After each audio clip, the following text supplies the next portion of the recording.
इस प्रकार से ये आपके आहार नाल के अंग है सारे के सारे प्यारे साथियों। इन अंगों का क्रम आपको जरूर याद रखना है क्योंकि यहाँ से आपको सवाल पूछा जाता है। अब अपन आगे बात करेंगे कि कौन कौन से अंग में क्या क्या काम होता है। तो दंत सूत्र बोला जाता है और ये वाली चीज मैं आपको इसलिए बता रहा हूँ दांतों के अंदर क्योंकि यहाँ से आपको सवाल पूछा जाता है कि निम्न में से दंत सूत्र कौन सा है। जय हिंद मेरे युवा साथियों, welcome back to the quality education. मैं हूँ आपका दोस्त एनआर चौधरी और आज का सेशन अपना मोस्ट इम्पोर्टेंट है दोस्तों। लेकिन आपको मैं एक चीज़ बता दूं दोस्तों, इस सेगमेंट के अंदर जो अपन क्लासेस कवर करने वाले हैं, जो जो इंपॉर्टेंट टॉपिक्स कवर करने वाले हैं, ये टॉपिक्स केवल चतुश्रेणी कर्मचारी ही नहीं बल्कि राजस्थान की सभी भर्ती परीक्षाओं के लिए और इनफैक्ट राजस्थान के अलावा सेंटर की भी किसी भर्ती में आप बैठोगे उसके लिए भी यहाँ से आपको क्वेश्चंस देखने को मिल जाएंगे क्योंकि अपन इस सीरीज के अंदर एनसीईआरटी पर आधारित सारे के सारे टॉपिक्स कवर कर रहे हैं जो आपके सिलेबस के अंदर मेंशन्ड है कि जो चीज़ें मैं आपको क्लास के अंदर पढ़ाता हूं उनकी प्रैक्टिस आपको करनी है। कहां से करनी है वो भी चीज़ अपन ऑलरेडी डिस्कस कर चुके हैं। यह आपके सामने सिलेबस लगा हुआ है जिसमें अपन ने 2 टॉपिक कवर कर लिए हैं, भौतिक परिवर्तन एवं रासायनिक परिवर्तन ये पहला टॉपिक कवर कर लिया है, धातु अधातु एवं प्रमुख यौगिक ये दूसरा टॉपिक भी कवर कर लिया है।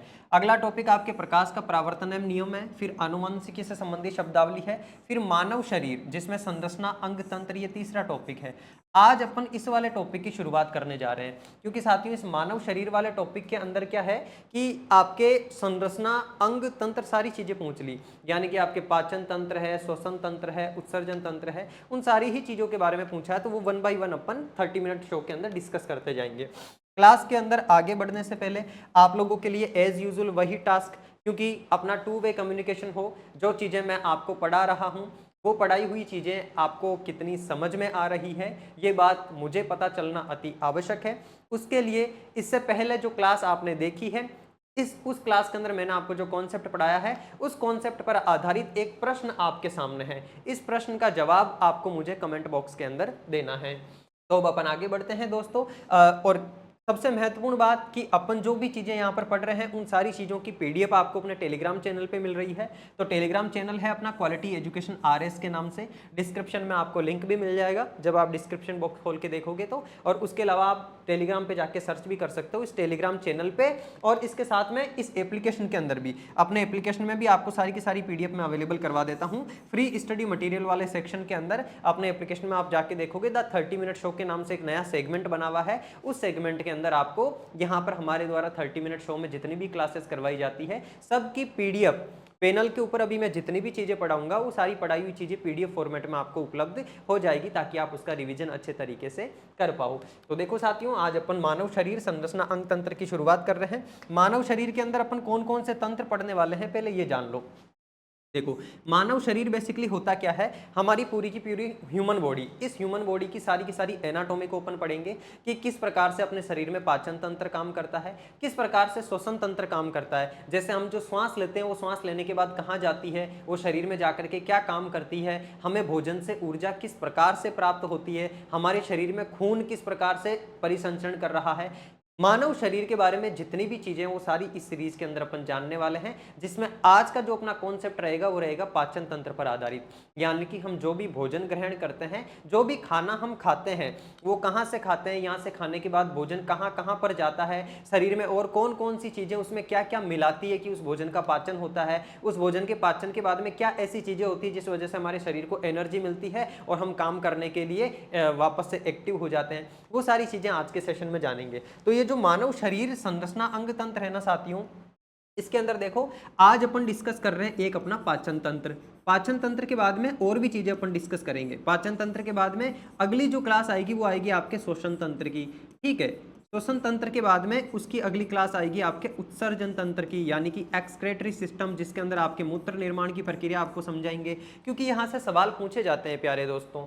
उत्सर्जन तंत्र के बाद में अपन बात करेंगे कंकाल तंत्र की, इसकी कंकाल तंत्र की, यानी कि स्केलेटन सिस्टम, हमारे शरीर में जो हड्डियों का ढांचा है वो किस प्रकार से काम करता है। उसके बाद में हम बात करेंगे रक्त परिसंचरण तंत्र की। तो ये टोटल 5 तंत्र अपन इस सीरीज के अंदर पढ़ेंगे, जिसके लिए आपको 5 क्लासेस 30 मिनट्स की मिल जाएगी, जिसमें अपन पूरा का पूरा कॉन्सेप्ट समझेंगे। तो आ जाओ, सबसे पहले अपन बात करते हैं पाचन तंत्र की, यानी कि डाइजेस्टिव सिस्टम की। साथियों आपके सामने एक इमेज लगी हुई है, पाचन तंत्र का मतलब आप इतना सा समझ लो कि जो भोजन हम ग्रहण करेंगे, चाहे हम रोटी खा रहे हैं, चाहे हम सब्जी खा रहे हैं, चाहे हम पानी पी रहे हैं, चाहे हम जूस पी रहे हैं, किसी भी प्रकार की चीज जो हम मुंह से खा रहे हैं, तो पाचन तंत्र जो अपना है इसमें कौन कौन से अंग शामिल होते हैं, एक तो ये सवाल पूछा जाता है। तो सबसे पहला अंग अपना मुंह होता है। मुंह से चीज खाई जाती है, खाने के बाद में सारा प्रोसेस होकर के आपके मलाशय और मल द्वार के माध्यम से अपशिष्ट पदार्थों को बाहर निकाल दिया जाता है। तो मुख गुहा से लेकर के मल द्वार या गुदा द्वार तक का पूरा जो प्रोसेस होता है उसको बोला जाता है आहार नाल। यानी कि पाचन तंत्र में जितने भी अंग शामिल होते हैं उन सारे अंगों को आहार नाल बोला जाता है। और आहार नाल मुख गुहा से शुरू होकर के गुदा द्वार तक होती है, जिसमें विभिन्न अंग आते हैं बीच में।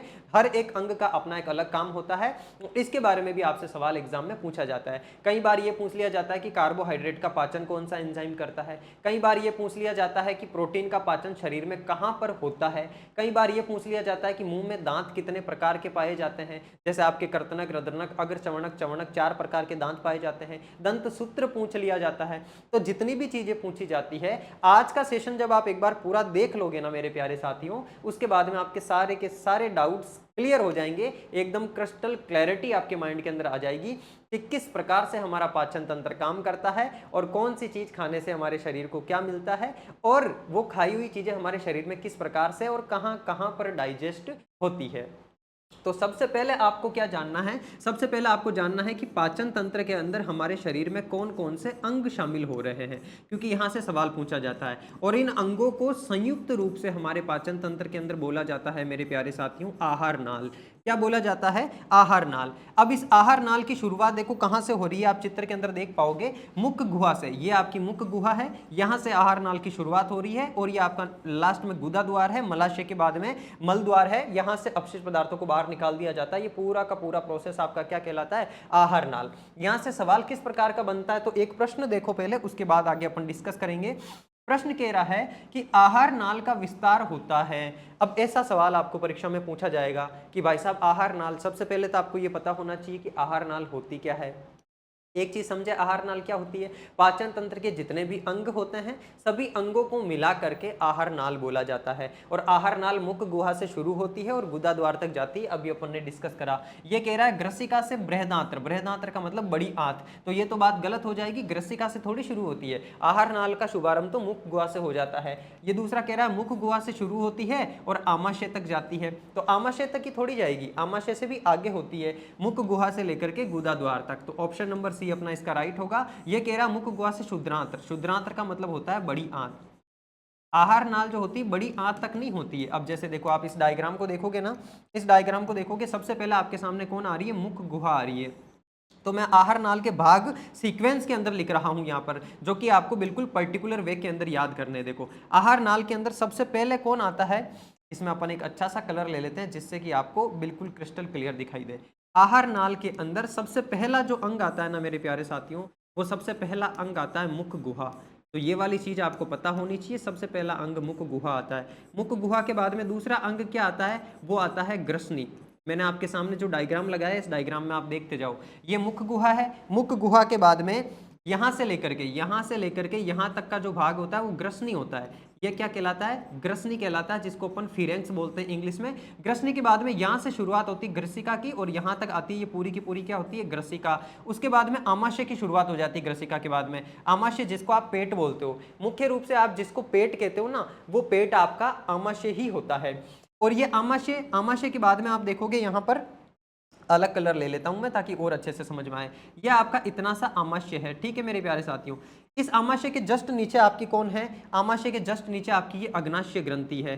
ये मैं ब्लू कलर से दर्शा रहा हूं। अग्नाशय ग्रंथि के यहाँ पर ऊपर आप देखोगे तो यहाँ पर कौन है? यहाँ पर यकृत है। यकृत के अंदर यहाँ पर पित्ताशय पाया जाता है। उस पित्ताशय के अंदर क्या होता है? यकृत जो पित्तरस बनाता है पित्ताशय के अंदर स्टोर होता है। उससे जब थोड़ा सा आप आगे चलोगे तो ये अग्नाशय ग्रंथि क्या करती है? यहाँ से छोटी आंत की शुरुआत होती है, उसके अंदर अपने रस मिलाती है, और ये जो नीचे बड़ खाई हुई दिख रही है आपको, ये पूरी की पूरी छोटी आंत कहलाती है। छोटी आंत यहाँ आकर के खत्म होती है और यहाँ से आपकी बड़ी आंत की शुरुआत हो जाती है।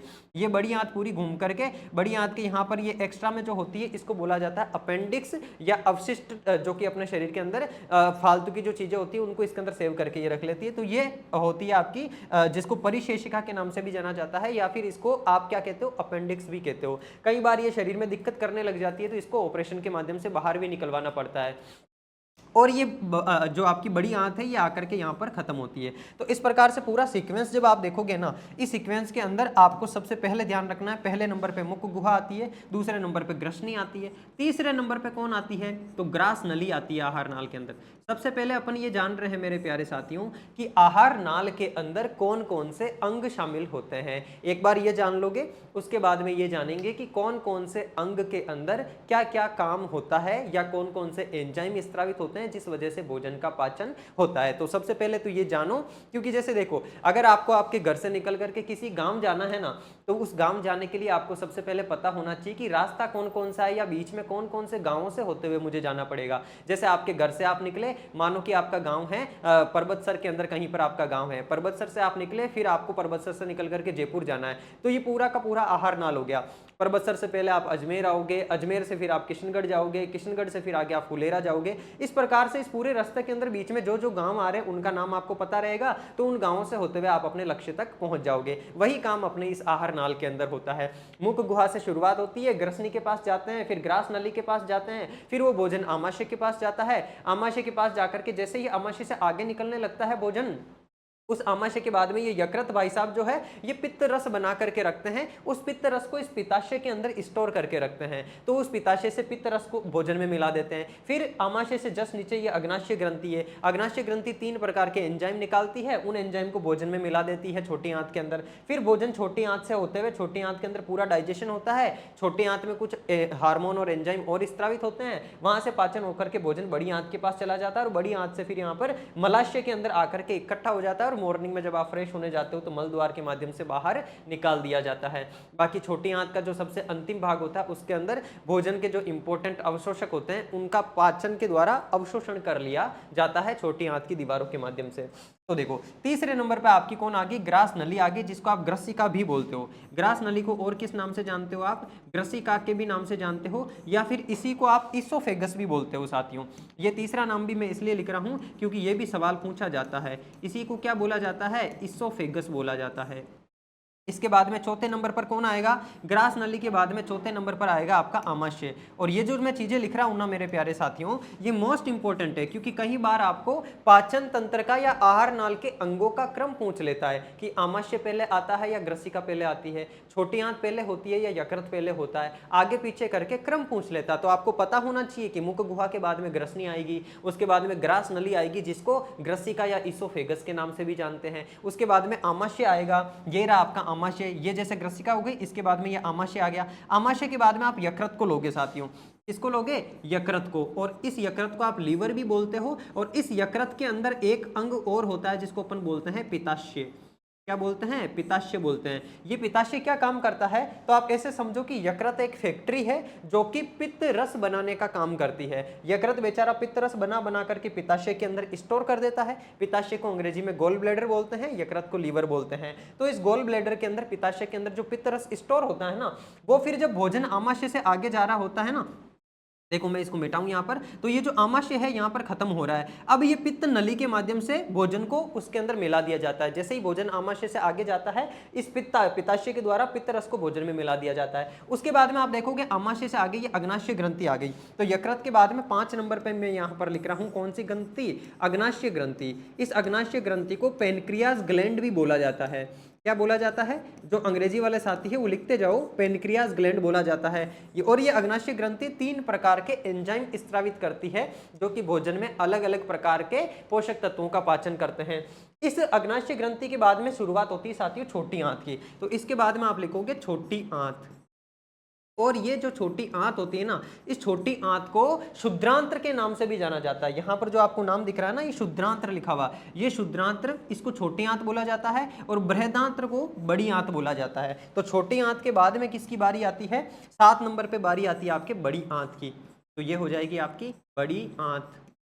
और बड़ी आंत के बाद में 8 नंबर पे आएगा आपका मलाशय। क्या आएगा, मलाशय, जहां पर जाकर के आपका मल इकट्ठा होता है। और 9 नंबर पे आएगा आपके या तो मल द्वार के लो या फिर गुदा द्वार के लो, मल द्वार या फिर गुदा द्वार। तो इस प्रकार से ये आपके आहार नाल के अंग है सारे के सारे प्यारे साथियों। इन अंगों का क्रम आपको जरूर याद रखना है क्योंकि यहां से आपको सवाल पूछा जाता है। अब अपन आगे बात करेंगे कि कौन कौन से अंग में क्या क्या काम होता है। तो देखो, जैसे अपन क्या करते हैं, इसी वाली स्लाइड की एक इमेज और ले लेते हैं, यानी कि इसको कॉपी कर लेते हैं। अब ये वाली आपके सेफ रह गई, इसके अंदर मैं आपको समझा देता हूं। इसमें नई नई चीजें आपको मैं ये समझाता हूं। देखो, जैसे सबसे पहली आपकी कौन है, मुख गुहा है। इस मुख गुहा के अंदर तीन चीजें होती है। मुख गुहा में एक तो होती है आपकी जीभ, जीभ के अलावा एक होते हैं इसके अंदर दांत, और दांत के अलावा तीसरी चीज इसके अंदर होती है लार ग्रंथियां। कौन होती है, लार ग्रंथियां। चलो इसको थोड़ा सा अलग कलर से लिखते हैं, लार ग्रंथियों को। लार, यहां पर लेते हैं आपकी ये ग्रंथियां। तो ये लार ग्रंथियां होती है मुख गुहा के अंदर। अब मुख गुहा के अंदर जो जीभ होती है, इसका क्या काम होता है, भोजन को मुंह के अंदर घुमाने का इसका काम होता है। दूसरी होते हैं दांत, दांत जो होते हैं इनका क्या काम होता है, तो भोजन को चबाने का काम होता है। और तीसरी ये लार ग्रंथियां, इन लार ग्रंथियों से साथियों एक एंजाइम निकाला जाता है। लार ग्रंथियां जो होती है एक एंजाइम निकालती है। उस एंजाइम का नाम क्या होता है, उस एंजाइम का नाम होता है टाइलिन। ये टाइलिन एंजाइम क्या काम करता है, तो ये टाइलिन एंजाइम हमारे भोजन में उपस्थित कार्बोहाइड्रेट का पाचन करता है। किसका पाचन करता है, कार्बोहाइड्रेट का पाचन करता है। और इस कार्बोहाइड्रेट के अंदर भी साथियों एक स्पेशल प्रकार का शर्करा पाई जाती है जिसको आप बोलते हो स्टार्च।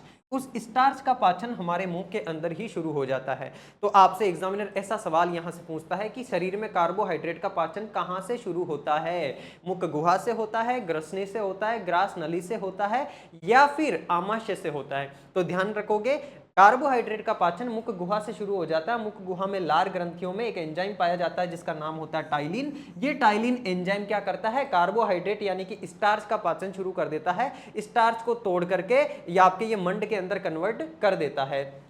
तो इस प्रकार से यहां से मुंह से जब भोजन आगे जाएगा ना। अच्छा, यहां पर देखो दांत भी आए हैं, दांत के बारे में भी एक सवाल पूछा जाता है। दांत के बारे में मैं आपको बता देता हूं। जैसे ये स्लाइड आपको दिख रही होगी आपके सामने, ये अपने मुंह के दांत है। दांतों के अंदर आप देखोगे यहां पर ये जो चार दांत है ना, स्टार्टिंग के सबसे आगे के दांत, इन स्टार्टिंग के चार दांतों को बोला जाता है कर्तक या फिर कर्तनक। क्या बोला जाता है, कर्तनक। स्टार्टिंग के यहाँ के जो नीचे के और ऊपर के चार दांत है ना, उनको बोला जाता है कर्तनक। इनका काम होता है भोजन को चीरना फाड़ना, ठीक है। ये कर्तनक होते हैं चार चार दांत। और उसके बाद में दूसरे वाले दांत होते हैं रद्रक, यानी कि ये एक दांत ये वाला और एक दांत ये वाला, इस तरफ दोनों तरफ एक एक दांत होते हैं, ये रद्रक होते हैं। उसके बाद में अग्र चवर्णक और उसके बाद में चवर्णक। तो चार प्रकार के दांत होते हैं। मुझे बताओ कर्तनक दांत कितने, चार है, तो यहाँ पर लिख दो चार। रद्रक दांत कितने, एक और दो है, फिर लिख दो दो। फिर आपके अग्र चवर्णक दांत कितने, एक ये रहा एक ये रहा, तो दो इस तरफ है और दो ही इस तरफ है, यानी कि चार हो गए ये। और आपके चवर्णक दांत कितने हैं, तो ये 6 दांत है, 3 इधर 3 इधर, तो ये आपने लिख दिया। अब ये ऊपर वाले जबड़े के दांत हो गए, इतने के इतने दांत नीचे वाले जबड़े के अंदर भी होंगे। इसको जब आप काटोगे ना साथियों, तो आपको दंत सूत्र प्राप्त होगा।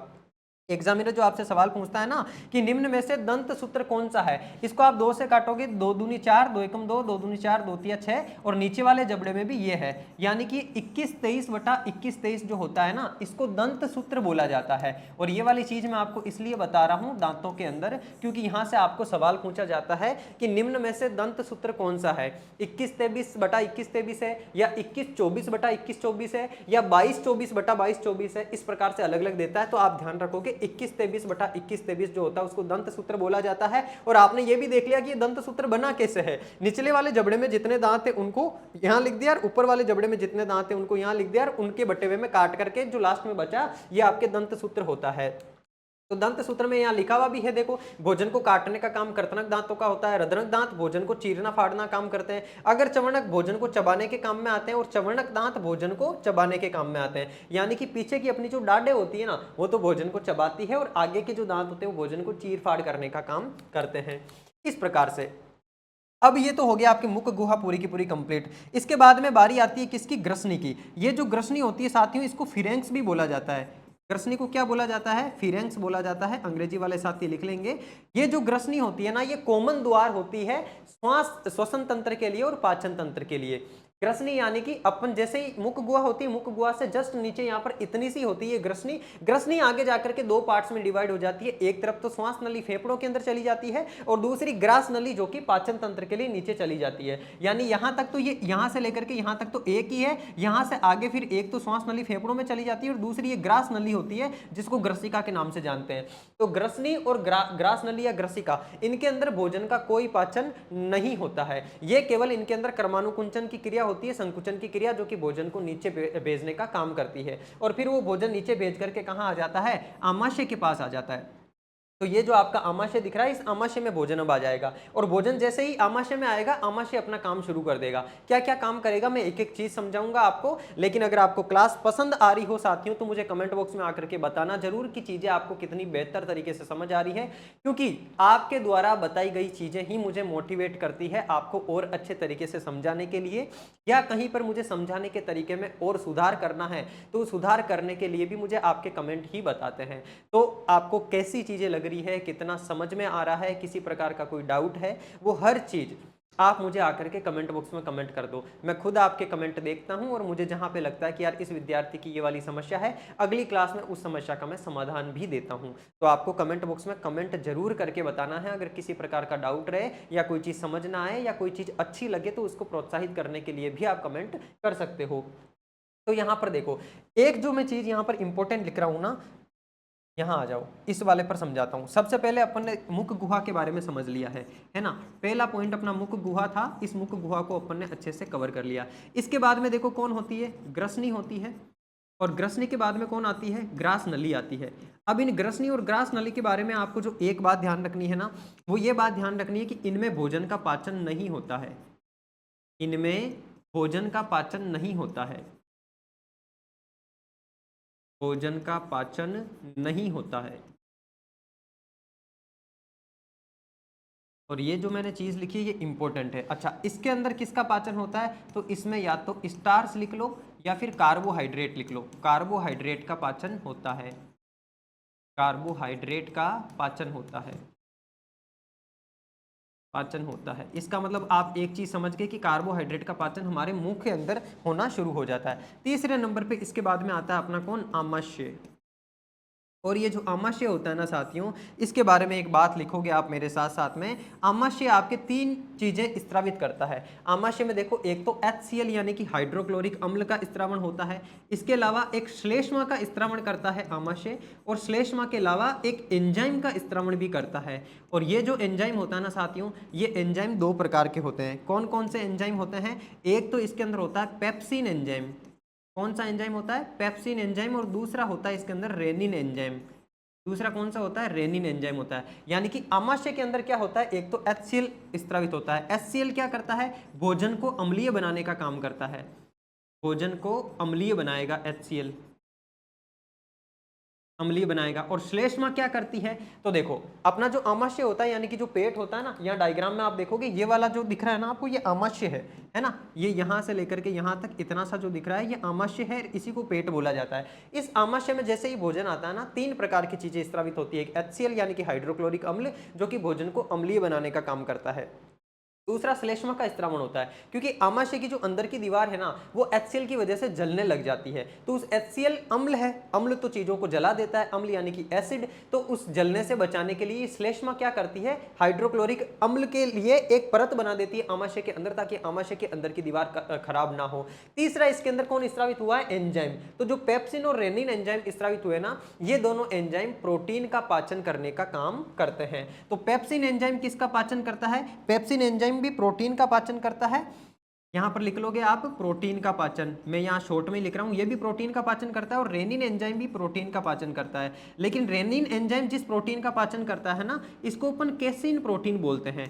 कौन सा प्रोटीन बोलते हैं, केसिन प्रोटीन। और ये केसिन प्रोटीन कहां पाया जाता है, तो ये केसिन प्रोटीन मां के दूध में पाया जाता है। ये वाली बात आप ध्यान रखोगे, छोटा बच्चा जो होता है ना, उसके अंदर ये आता है, और मां के दूध के अंदर केसिन प्रोटीन पाया जाता है, मां के दूध में। ये ध्यान रखोगे आप। तो आमाशय में किसका पाचन हुआ? केवल और केवल प्रोटीन का पाचन हुआ, ना तो कार्बोहाइड्रेट का पाचन हुआ है, ना ही वसा का पाचन हुआ है। केवल और केवल किसका? केवल और केवल प्रोटीन का पाचन होता है आमाशय के अंदर। आमाशय के बाद में किसकी बारी आती है? तो आमाशय के बाद में जिसकी बारी आती है, अपन एक काम करते हैं, नया पेज ले लेते हैं यहाँ पर, है ना। चलो, अब आमाशय के बाद में अगली चीज को अपन समझ रहे हैं। आमाशय के बाद में अगली बारी आ गई आपके किसकी? यकृत की। और ये जो यकृत होता है ना, इसको लीवर भी बोला जाता है। क्या बोला जाता है? लीवर बोला जाता है। इस यकृत के अंदर एक पित्ताशय पाया जाता है। क्या पाया जाता है? पित्ताशय पाया जाता है, जिसको गोल ब्लैडर बोला जाता है। क्या बोला जाता है? Gall bladder. अब आप यहां पर सुनना, यकृत क्या काम करता है? तो यकृत काम करता है, पित्त रस का निर्माण करता है यकृत। पित्त रस का निर्माण तो कौन करेगा? यकृत करेगा। और ये जो पित्त रस बनाएगा ना, इस पित्त रस को स्टोर करने का काम कौन करेगा? तो इस पित्त रस को स्टोर किया जाएगा पित्ताशय के अंदर। तो पित्त रस को स्टोर कर दिया किसमें? पित्ताशय के अंदर। अब देखो, आमाशय से जैसे ही भोजन कहां पहुंचेगा? छोटी आंत के अंदर पहुंच रहा होगा ना, ये पित्ताशय क्या करेगा? पित्त नली के माध्यम से इस पित्त रस को भोजन के अंदर मिला देगा, और ये पित्त रस भोजन में उपस्थित वसा का पाचन करेगा। किसका पाचन करेगा? वसा का पाचन। वसा का पाचन करेगा। इस वसा के पाचन के साथ में ये एक काम और करेगा, क्योंकि भोजन आपके जब आमाशय में था तो अम्लीय हो गया था। अब भोजन आगे जाएगा ना, आगे भोजन का पाचन होने के लिए जरूरी है कि भोजन क्षारीय हो। तो ये जो पित्त रस निकलता है ना, ये एक तो वसा का पाचन करता है और भोजन को क्षारीय भी बना देता है। तो भोजन को क्षारीय बनाता है। आपसे एग्जामिनर अगर पूछे कि पित्त रस क्या क्या काम करता है, तो पित्त रस एक तो भोजन को क्षारीय बनाता है ताकि आगे भोजन का पाचन हो सके, और दूसरा काम करता है भोजन में उपस्थित वसा का पाचन करता है। तो अभी तक 3 चीजों का पाचन हुआ है। कार्बोहाइड्रेट का पाचन मुंह में हो गया, आमाशय के अंदर किसका पाचन हो गया? प्रोटीन का। उसके बाद में आमाशय से जैसे ही आगे निकल रहे हैं, पित्त रस के माध्यम से, पित्त नली के माध्यम से पित्त रस मिलाया जा रहा है। ये जो यकृत आपको दिख रहा है ना, इस यकृत के अंदर यहाँ पर ये जो छोटा सा पाया जा रहा है, ये पित्ताशय है। ये देखो, पित्ताशय पित्त का भंडारण करता है, और ये फिर इसके नीचे पित्त नली बनी हुई। यहाँ पर ये पित्त नली क्या करती है? इस आमाशय से जैसे ही भोजन आगे जाता है, इसमें इस रस को मिला देती है। और ये जैसे ही थोड़ा सा आगे जाएगा, यहाँ पर अग्नाशय ग्रंथि और है। ये अग्नाशय ग्रंथि क्या करती है? यकृत के बाद में अग्नाशय ग्रंथि, ये भी 3 प्रकार के एंजाइम स्रावित करती है। तो पित्त रस जो काम करता है, वो काम मैंने आपको अच्छे से समझा दिए हैं। अब आगे आप क्या करोगे? ये यकृत और पित्ताशय का काम हो गया। अगला काम होता है आपके किसका? अग्नाशय ग्रंथि का। अग्नाशय ग्रंथि क्या काम करती है वो समझो। अग्नाशय ग्रंथि को अपन पेनक्रियास ग्लैंड भी बोलते हैं। क्या बोलते हैं? Pancreas gland. और ये जो अग्नाशय ग्रंथि होती है ना, ये 3 प्रकार के एंजाइम का स्त्रावण करती है। कितने प्रकार के? 3 प्रकार के एंजाइम का। कौन कौन से एंजाइम लिखोगे यहाँ पर? एक सबसे पहला एंजाइम होता है ट्रिप्सिन एंजाइम। सबसे पहला एंजाइम कौन सा है? ट्रिप्सिन एंजाइम है। इसके अलावा दूसरा एंजाइम होता है आपके इसके अंदर एमाइलेज एंजाइम। Amylase enzyme. और इस एमाइलेज के अलावा एक और एंजाइम होता है साथियों, जिसको अपन बोलते हैं लाइपेज एंजाइम। तो ये तीनों के तीनों एंजाइम कहाँ पर स्त्रावित होते हैं? ये तीनों के तीनों एंजाइम स्त्रावित होते हैं आपकी अग्नाशय ग्रंथि से। और कहाँ पर मिलाए जाते हैं? तो अग्नाशय ग्रंथि इन तीनों एंजाइम का स्त्रावण करती है ना। ये क्या करती है? इन तीनों एंजाइम को स्त्रावित करती है, और स्त्रावित करके कहाँ मिलाती है? छोटी आंत के अंदर मिलाती है। छोटी आंत। छोटी आंत में अग्नाशय ग्रंथि के द्वारा ये तीनों एंजाइम मिला दिए जाते हैं। अब ये जो ट्रिप्सिन एंजाइम है ना, ये क्या काम करेगा? तो ये प्रोटीन का पाचन करेगा। एक तो प्रोटीन का पाचन कहां पर हुआ था? आमाशय में हुआ था। उसके बाद में दूसरी बार प्रोटीन का पाचन कहां पर होगा? छोटी आंत के अंदर होगा, क्योंकि अग्नाशय ग्रंथि जो ट्रिप्सिन एंजाइम है वो छोटी आंत में मिला रही है। और एमाइलेज एंजाइम क्या करता है? ये कार्बोहाइड्रेट का पाचन करता है। ये भी लिख लो अच्छे तरीके से। तो कार्बोहाइड्रेट का पाचन कहां पर होता है? एमाइलेज एंजाइम के द्वारा छोटी आंत के अंदर। लाइपेज एंजाइम क्या करता है? तो ये वसा का पाचन करता है। वसा का पाचन करता है। इस प्रकार से इन तीनों एलिमेंट का पाचन भी हो गया आपके। तो अब देखो, सबसे पहला सवाल एग्जामिनर आपसे ये पूछेगा कि कार्बोहाइड्रेट का सबसे पहले पाचन कहां होता है? सबसे पहले पाचन टाइलिन एंजाइम के द्वारा मुख गुहा के अंदर होता है। दूसरी बार छोटी आंत के अंदर होता है। कौन से एंजाइम? एमाइलेज एंजाइम के द्वारा। तो एक तो एमाइलेज एंजाइम और एक टाइलिन एंजाइम, ये कार्बोहाइड्रेट का पाचन करते हैं, ध्यान रखोगे। आमाशय के अंदर कौन सा एंजाइम स्रावित हुआ था? पेप्सिन एंजाइम स्रावित हुआ था, जो प्रोटीन का पाचन कर रहा था। और अग्नाशय ग्रंथि के द्वारा जो ट्रिप्सिन एंजाइम छोटी आंत में स्रावित हुआ है, ये भी प्रोटीन का पाचन कर रहा है। तो प्रोटीन का पाचन करने वाले भी 2 एंजाइम हो गए। इसके अलावा वसा का पाचन एक तो लाइपेज एंजाइम करता है, और एक मैंने आपको बताया पित्त रस जो होता है वो भी वसा का पाचन करता है। वसा का इमल्सीकरण करने का काम करता है, वसा को छोटे छोटे कणों में तोड़ने का काम करता है। तो इस प्रकार से ये सारी की सारी चीजें आप ध्यान रखोगे। अब देखो, भोजन अग्नाशय ग्रंथि में आया, अग्नाशय ने क्या किया, ये तीनों एंजाइम मिला दिए उसके अंदर। इसके बाद में भोजन जाएगा कहाँ पर, छोटी आंत के पास में। ये चीज और लिख लो आप, कहाँ पर जाएगा, छोटी आंत के पास में। छोटी आंत को आप स्मॉल इंटेस्टाइन भी बोलते हो, क्या बोलते हो, स्मॉल इंटेस्टाइन। और स्मॉल इंटेस्टाइन के अलावा इसका एक नाम और भी होता है, क्या नाम होता है, ये नाम होता है शुद्रांत्र। शुद्रांत के नाम से भी इसको जानते हैं। बृहदांत्र होती है बड़ी आंत। अब छोटी आंत में क्या होगा, तो छोटी आंत भी साथियों कुछ एंजाइम रिलीज करती है। एक तो ये एंजाइम निकालती है सुक्रेज एंजाइम। कौन सा एंजाइम निकालेगी, ये सुक्रेज एंजाइम, ये ध्यान रखोगे आप। छोटी आंत एक तो सुक्रेज एंजाइम निकालेगी, एक माल्टेज एंजाइम निकालेगी, और एक लैक्टेज एंजाइम निकालेगी। लैक्टेज एंजाइम, यहां पर एंजाइम ही लिख लेना। ये वाले एंजाइम क्या करते हैं, तो ये वाले तीनों के तीनों एंजाइम भोजन में जो कार्बोहाइड्रेट था ना, जिसका पाचन एमाइलेज ने भी कर दिया, टाइलिन ने भी कर दिया, वो कार्बोहाइड्रेट आपके दो दो अणुओं के अंदर टूट जाता है। यानी कि एक तो सुक्रोज में, एक माल्टोज में और एक लैक्टोज में टूट जाता है। अब उन टूटे हुए छोटे अणुओं को और छोटे अणुओं में तोड़ा जाता है छोटी आंत के इन एंजाइम के द्वारा। तो सुक्रेज जो एंजाइम होता है ना, ये क्या करता है, ये सुक्रेज एंजाइम सुक्रोज को दो अणुओं में तोड़ने का काम करता है। सुक्रोज को किस किस में तोड़ता है, सुक्रोज को एक तो ग्लूकोज में, और ग्लूकोज के साथ में इसमें लिख लो आप फ्रक्टोज में, फ्रक्टोज। तो ग्लूकोज और फ्रक्टोज में किस, सुक्रोज को कौन तोड़ता है, सुक्रेज एंजाइम तोड़ता है। माल्टेज एंजाइम क्या काम करता है, माल्टेज एंजाइम जो होता है ये माल्टोज को, ध्यान रखोगे माल्टोज, ये माल्टेज एंजाइम है और ये माल्टोज है, इस माल्टोज को ग्लूकोज के दो अणुओं में तोड़ता है। यानी कि एक ग्लूकोज प्लस दूसरा ग्लूकोज, ग्लूकोज के दो अणुओं में कौन तोड़ता है, माल्टोज को, माल्टेज एंजाइम। और लैक्टेज एंजाइम क्या करता है, तो ये लैक्टेज एंजाइम जो होता है ये लैक्टोज नाम की एक शर्करा होती है, उस लैक्टोज नाम की शर्करा को ग्लूकोज और ग्लैक्टोज में तोड़ता है, ग्लूकोज प्लस ग्लैक्टोज। अब ये जो चीजें हैं ना साथियों, ये याद करने की है, और अपने पास देखो 30 मिनट का ही समय, इसलिए इन चीजों को मैं आपको और ज्यादा याद नहीं करवा सकता। बाकी इसके लिए आप ऐसे ध्यान रखोगे, अगर कंप्लीट आपको ये चीज समझनी है ना, भोजन का पूरा सिस्टम समझना है, तो अपने इसी YouTube चैनल पर मैंने 7 घंटे की एक मानव शरीर की क्लास करवा रखी है। उसमें बहुत ज्यादा डिटेल के अंदर समझा रखा है। अगर जिनके पास ज्यादा टाइम हो, वैसे आपके एग्जाम में जो सवाल आएंगे ना, ये 30 मिनट में मैं चीजें पढ़ा रहा हूँ यहाँ से आ जाएंगे, क्योंकि मैं 10वीं तक की साइंस यहाँ पर इस 30 मिनट के अंदर आपको पाचन तंत्र, श्वसन तंत्र, ये सारी चीजें पढ़ा दूंगा। आप चाहते हो कि सर हमको और ज्यादा डीप में समझना, सारी की सारी चीजें याद करनी है, और एग्जाम की भी हम तैयारी कर रहे हैं, तो मैंने एक 7 घंटे की मानव शरीर की क्लास अपने इसी चैनल पर करवा रखी है। आप जाके सर्च कर लेना, human body by NR sir, YouTube पे सर्च कर लेना, आपको वो क्लास मिल जाएगी, उसको देख लेना। उसमें इन डेप्थ में सारी चीजें समझा रखी है कि ये सुक्रेज एंजाइम क्या होता है, ये किस प्रकार से ग्लूकोज फ्रक्टोज के अंदर टूटता है, इनको याद करने की ट्रिक भी बता रखी है। तो ये चीजें वहां जाकर के आप अच्छे से और भी समझ सकते हो। बाकी आपके एग्जाम में आने के लायक चीजें यहाँ से आपकी सारी की सारी कवर हो जाएगी।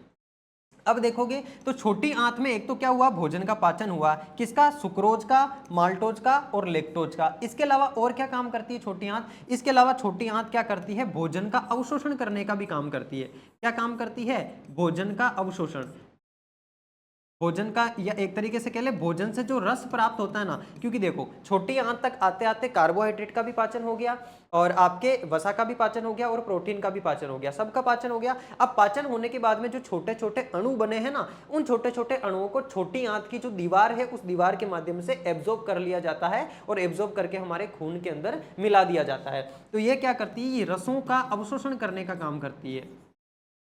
दूसरा काम और हो गया रसों का अवशोषण। अब छोटी आंत के बाद में भोजन कहाँ जाएगा, तो छोटी आंत के बाद में भोजन जाएगा आपका बड़ी आंत के पास में। कहाँ पर जाएगा, बड़ी आंत के पास में। यहाँ पर अपन क्या करते हैं, एक काम करते हैं, एक नया पेज ले लेते हैं, चलो इसी को ले लेते हैं, इसी को कॉपी कर लेते हैं, इसको मिटा लेंगे अपन। एक पेज आपके ऊपर रख दिया है, इसको अपन मिटा लेते हैं। अब छोटी आंत के बाद में किसकी बारी आएगी, तो इसके बाद में बारी आएगी आपके बड़ी आंत की। और बड़ी आंत क्या काम करेगी शरीर के अंदर, ये सारी चीजें मैं जो लिख रहा हूँ ना साथियों, एक एक स्लाइड आपके लिए इंपॉर्टेंट है, एक एक स्लाइड से आपके सारी की सारी चीजों से सवाल पूछे जाएंगे। तो यहाँ पर आप लिख लो बड़ी आंत। बड़ी आंत को बृहदांत्र भी बोला जाता है। और ये जो बड़ी आंत होती है क्या काम करती है, तो ये केवल जल व खनिज लवणों का अवशोषण करने का काम करती है, जल व खनिज लवणों का अवशोषण। यानी कि हमारे भोजन से जो रस बने थे उन रसों का अवशोषण तो छोटी आंत में हो गया, और जल का और जो खनिज लवण होते हैं और जो विटामिन होते हैं उनका अवशोषण बड़ी आंत के अंदर होता है। और बड़ी आंत में अवशोषण होने के बाद में जो वेस्ट मटेरियल बचता है उसको बड़ी आंत का सबसे लास्ट का भाग होता है उसमें मलाशय, उसमें भेज दिया जाता है, और फिर उस मलाशय से सुबह जब आप उठ करके पानी पीते हो तो मल द्वार या गुदा द्वार के माध्यम से अपशिष्ट पदार्थों को बाहर निकाल दिया जाता है। तो इस प्रकार से कार्बोहाइड्रेट, वसा और प्रोटीन, इन तीनों का पाचन शरीर में कहाँ कहाँ होता है वो चीज अपन ने अच्छे से समझ ली है। अब अपन इसके कुछ प्रश्नों के ऊपर बात कर लेते हैं। इन प्रश्नों का जवाब अब आपको देना है ना, कमेंट बॉक्स में आकर के जवाब दोगे। पहला प्रश्न कह रहा है वसा का पूर्ण रूपेण पाचन जिस अंग में होता है वह यह है। वसा का देखो पाचन कहाँ होता है, आमाशय में होता है क्या? आमाशय में तो आप कहोगे गुरुजी केवल और केवल प्रोटीन का पाचन होता है। मुख गुहा में होता है क्या? मुख गुहा में आप कहोगे गुरुजी कार्बोहाइड्रेट का पाचन होता है। शुद्रांत्र यानी कि छोटी आंत्र, बृहदांत्र, बृहदांत्र तो केवल जल का और खनिज लवणों का अवशोषण करती है। फिर कहाँ पाचन होता है? शुद्रांत्र यानी कि छोटी आंत के अंदर होता है, तो ऑप्शन नंबर सी राइट हो जाएगा। जल का अवशोषण मुख्यतः जिस अंग के द्वारा होता है वो कौन सा अंग है, इसका जवाब आप दोगे मुझे कमेंट बॉक्स में। अगला सवाल देखो, कॉलम ए का कॉलम बी से मिलान करो। एक तरफ खाद्य घटक दिया हुआ है, दूसरा तरफ पाचन के उत्पाद दिए हुए हैं। जो कार्बोहाइड्रेट होता है ना साथियों, इसका पाचन होने के बाद में क्या बनती है? कार्बोहाइड्रेट का पाचन होने के बाद में शर्करा बनती है। शर्करा मैंने आपको बताया ना, जैसे माल्टोज था, है ना, माल्टोज के अलावा अपन ने एक पढ़ा था लेक्टोज, लेक्टोज के अलावा एक अपन ने और पढ़ा था, क्या पढ़ा था? माल्टोज, लेक्टोज, और इसके अलावा एक अपन ने पढ़ा था सुक्रोज। ये तीनों प्रकार की शर्करा है, और इन शर्करा का और आगे पाचन करके ग्लूकोज और ग्लेक्टोज में तोड़ दिया जाता है। प्रोटीन का जब पाचन होता है तो एमिनो अम्ल बनते हैं फाइनली, और वसा का पाचन होता है तो वसा अम्ल एवं ग्लिसरॉल बनता है। ये वाला सवाल मैंने बता दिया, इसका जवाब आप दोगे मुझे, ये इंपॉर्टेंट है। आहार नाल के कौन से भाग के द्वारा कौन सी क्रिया संपादित होती है? पचे हुए भोजन का अवशोषण कौन करता है? भोजन को चबाने का काम कौन करता है? जीवाणु नष्ट कौन करता है? ये मैंने बताया नहीं, ये मैं बता देता हूं। अपनी जो लार ग्रंथियां होती है, उन लार ग्रंथियों के अंदर, लार ग्रंथियों के अंदर क्या पाया जाता है? लार ग्रंथियों के अंदर एक पॉजिटिव बैक्टीरिया पाया जाता है जो कि भोजन को एक तो लसीला बनाने का काम करता है, एक उसमें उपस्थित टाइलिन एंजाइम भोजन के कार्बोहाइड्रेट का पाचन करने का काम करता है, और जो जीवाणु उसमें बैक्टीरिया होते हैं ना, वो हानिकारक जीवाणुओं को नष्ट कर देते हैं, यानी कि उसमें सकारात्मक बैक्टीरिया होते हैं जो हानिकारक जीवाणु को नष्ट कर देते हैं लार ग्रंथियों में। इसके अलावा जैसे ही आमाशय में भोजन जाता है तो हाइड्रोक्लोरिक अम्ल जो होता है ना, वो भी जीवाणुओं को नष्ट करने का काम करता है। तो दो जगह पर जीवाणु नष्ट होते हैं। भोजन का संपूर्ण पाचन कहां पर होता है? तो संपूर्ण पाचन फाइनली छोटी आंत के अंदर होता है। पाचन शुरू मुख गुहा से हो जाता है, लेकिन संपूर्ण पाचन छोटी आंत में। और मल का निर्माण कहां पर होता है? तो ये मलाशय के अंदर होता है, जो कि बड़ी आंत का सबसे लास्ट का भाग होता है। भोजन को चबाएगा, दांतों का काम होता है चबाना, और पचे हुए भोजन का अवशोषण कहां पर होता है? तो छोटी आंत के अंदर पचे हुए भोजन का अवशोषण होता है। ये सारे के सारे आपके एनसीईआरटी के सवाल थे। अब इसको आपको मुझे बताना है, लाल ग्रंथियां क्या काम करती है, क्या इसके अंदर आएगा? आमाशय का क्या काम होता है? यकृत का, मलाशय का, शुद्रांत का, बृहदांत्र का। एक तरफ तो ये दिए हुए हैं, दूसरी तरफ इनके क्या दिया हुआ है? इनका कार्य दिया हुआ है। तो इसका जवाब आप मुझे दोगे। लाल ग्रंथियां क्या क्या काम करती है? पित्त रस का स्त्रवण करती है, या बिना पचे हुए भोजन का भंडारण करती है, या लाला रस का स्त्रावित करती है। लाला रस का मतलब वही जो आपके टाइलिन एंजाइम होता है, या जिस रस के अंदर क्या पाए जाते हैं? बैक्टीरिया भी पाए जाते हैं और टाइलिन एंजाइम भी पाया जाता है। अम्ल का निर्मोचन कौन करता है इनमें से? पाचन का पूरा कहां पर होता है? पूरा पाचन। जल का अवशोषण क्या होता है? और मल का त्याग किसके द्वारा किया जाता है? तो ये सारी चीजें आप जैसे लार ग्रंथियां लिखोगे, लार ग्रंथियां इनमें से क्या क्या काम करती है उसके सामने लिख के मुझे कमेंट बॉक्स में बता दोगे। आमाशय इनमें से क्या क्या काम करता है, वो काम उसके सामने लिख करके मुझे कमेंट बॉक्स में बता दोगे। तो इस प्रकार से ये कुछ सवाल थे एनसीईआरटी के। यहाँ पर आपका पूरा का पूरा टॉपिक कंप्लीट होता है, और यहाँ तक लास्ट तक देखते देखते मेरा जो साथी आ गया है, उस साथी के लिए मेरी तरफ से एक गिफ्ट भी है। आपको मैं एक चीज बता रहा हूँ साथियों, अगर आप सिलेक्शन लेना ही चाहते हो, आप डेम श्योर करना चाहते हो कि आप जो पढ़ रहे हो वहां से एग्जाम में आपके सवाल भी पूछे जाए, और जो भी सवाल एग्जाम में पूछे जाए वो सवाल आप सही भी कर पाओ, तो उसके लिए केवल पढ़ना सफिशिएंट नहीं होगा। जो चीजें मैंने पढ़ाई है इनको पढ़ना भी है, जो सवाल मैंने बताई है सवाल भी करना है। इसके अलावा और एक्स्ट्रा सवालों की भी आपको प्रैक्टिस करनी पड़ेगी अगर आप सिलेक्शन लेना चाहते हो तो। और वो एक्स्ट्रा सवालों की प्रैक्टिस आप कैसे कर पाओगे? तो उसके लिए अपने क्वालिटी एजुकेशन के एप्लीकेशन पे एक टेस्ट सीरीज लॉन्च कर रखी है चतुर्थ श्रेणी कर्मचारी के नाम से। ये टेस्ट सीरीज मात्र 249 यानी कि 249 रुपए की है, और इस 249 रुपए के ऊपर भी अभी ऑफर चल रहा है। जब आप कूपन कोड यूज करोगे ना NR21, तो इस पे आपको छूट मिल जाएगी 21% की। तो इस टेस्ट सीरीज को ज्वाइन कर लेना, और इसमें जो टेस्ट दिए हुए जो जो चीजें अपन यहाँ पर पढ़ रहे हैं जाकर के उनकी वहां पर प्रैक्टिस करना। जब यहाँ पर सारी चीजें फ्री में हमारे द्वारा पढ़ाई गई चीजें आप पढ़ लोगे और इन सवालों की प्रैक्टिस कर लोगे, उसके बाद आपके सिलेक्शन की गारंटी मैं ले सकता हूँ। मैं ये नहीं कह रहा आपको कि कोई जाकर के आप 1000-2000 का वीडियो कोर्स खरीदो। वीडियो कोर्स खरीदने की जरूरत नहीं है, सारी चीजें यहाँ पर आपको फ्री में पढ़ाई जाएगी, सारा सिलेबस करवाया जाएगा। लेकिन टेस्ट की प्रैक्टिस आपको जरूर करनी पड़ेगी, प्रश्नों की प्रैक्टिस आपको जरूर करनी पड़ेगी, उससे ही आपका सिलेक्शन होगा। केवल पढ़ने से भी सिलेक्शन नहीं होता है, आपको यह भी पता होना चाहिए कि आपके एग्जाम में सवाल कैसे पूछे जाएंगे। बाकी इस सेशन को अपन अब यहीं पर एंड करते हैं और अपन इसके बाद में नेक्स्ट क्लास में मिलेंगे। नेक्स्ट क्लास अपनी श्वसन तंत्र की रहेगी, उसके बाद अपन आगे 1 बाय 1 सारी की सारी क्लासेस कवर करते रहेंगे। तो आपको क्लास कैसी लगी है कमेंट बॉक्स में मुझे आप कमेंट करके भी बता सकते हो, और आपकी तरफ से कोई और नई चीज आप चाहते हो उसका भी आप मुझे कमेंट कर सकते हो। तो अब अपन मिलेंगे नेक्स्ट क्लास के अंदर, तब तक के लिए अपना ध्यान रखिए, स्वस्थ रहिए, मस्त रहिए और पढ़ते रहिए। धन्यवाद।